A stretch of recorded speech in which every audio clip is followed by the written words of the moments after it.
Bodo latest आपडेटआव बयखौबो बरायबाय। दिनैनि रादाबखौ फरायदों आं प्रमद खाख्लारि। गिबि निउस दङ। बर'नि फिसा बक्सिं गेलेगिरि भार्गवती कछारीया इन्टारनेशनेल बक्सिं टुर्नामेन्टनि सेमि फाइनालाव जायगा आवग्रिनो हादों।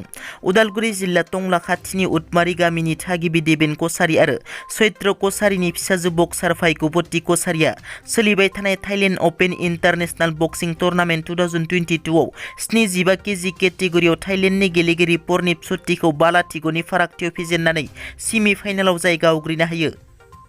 हादरनाङै बेसेन बांनाया सरासनस्रा सुबुंफोरनि जिउ खुंनायाव गोबां जेंना लाबोदों। हादरनाङै बेसेन बांनायनि हेंथायै गुबुन गुबुन जायगाफोराव गोख्रों धरना होगासिनो। बेबादिनो मैया धेमाजि जिल्लानि सिमेन्ट सापरियाव बेसेन बांनायनि हेंथायै गोख्रों धरना होयो। आसाम नाङैनो आसुआ मुवा बेसादनि बेसेना थाद'नाय गैयै बारायनायखौ लानानै बिजेपि सरकारनि हेंथायै खुद्रिसारनाय हाबाफारि लायो। बिजेपि सरकार मुर्दाबाद, बिजेपि सरकार हुसियार, जुगान बिफा हुसियार बायदि आखायाव प्ले कार्ड लानानै आसुनि दैदेनगिरिफोरा बिजेपि सरकारनि हेंथायै मैया डेकापाम दख'रा आरो सिमेन्ट सापरि दख'रा आसुआ हुस्रिखावदों आरो थाबैनो मुवा बेसादनि बेसेनखौ खमायाब्ला गोख्रोंसिन सोमावसारगोन होननानै गोख्रों रावजों हुमखि होयो बिजेपि सरकारखौ। हादरसा सरकारा गंफ्रोमबो बैसागु बिहु फोरबो खुंफुंग्रा आफादनो 1,50,000 राङारि अनसुंथाइ होनायखौ दिनै क'क्राझार जिल्ला खुंथाया मोन 11 आफादनो राननानै होगोन। नाथाय बे मोन 11 आफादनि गेजेराव बर'फोरनि मोनसेबो बैसागु फोरबो खुंफुंग्रा आफादा सायख'जायै एबा राङारि अनसुंथाइखौ मोननो हायाखै।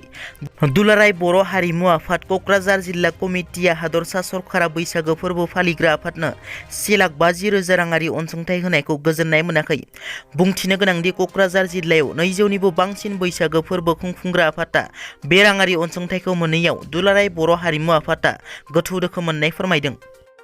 बनसुआ दिनै आलादा रायजो बड'लेण्डनि दाबिखौ लानानै सोमावसारगोन।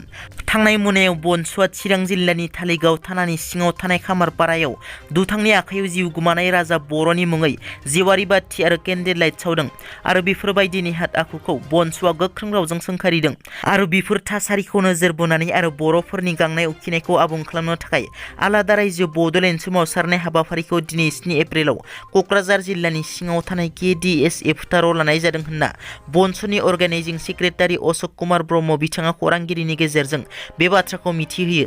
लोगोसे भारतनि गाहाय मन्त्रि नरेन्द्र मोदी आरो नखर मन्थ्रिनिसिमबो गोसोखांलाय गथायगोन होनना बिथाङा बुंथिबावो। सा गुवाहाटीनि आमिनगाव गंसे एम्बुलेन्सनि सौख्लायनायाव सासे बैसोगोरा आइजोनि जिउ गोमायो। जिउ गोमानाय आइजोखौ उदालगुरि जिल्ला टंलानि थागिबि महिनी बैसोआ होनना सिनायथिनाय जादों। जिउ गोमानाय आइजोआ थाबायलांबाय थानाय समावनो बे जाथाया जायो। मिथिनो मोननाय बादिब्ला बैसोगोरा आइजोखौ सौख्लायनाय एम्बुलेन्स गारिया सा गुवाहाटीनिफ्राय गुवाहाटीसिम थांबाय थानाय समावनो बे जाथाया जायो। एम्बुलेन्स गारिनि सौख्लायनायाव बैसोगोरा आइजोआ जायगायावनो जिउ गोमायो। बे जाथायखौ खौरां मोननानै गरिबपुर थानानि पुलिस हानजाया जाथायसालियाव थांनानै आइजोनि गोथै देहाखौ बोखाङो आरो उनाव पस्टमर्टामनि थाखाय दैथायहरो। स्प्रिन्टार हिमा दासआ सनानि मेडेल मोननो हादों।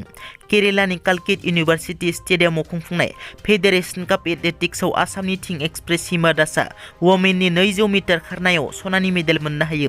हिमा दासजों लोगोसे आसामनि गुबुन सासे स्प्रिन्टार आमलान बरग'हाया मेननि 200 मिटार खारनायाव सनानि मेडेल मोननो हायो।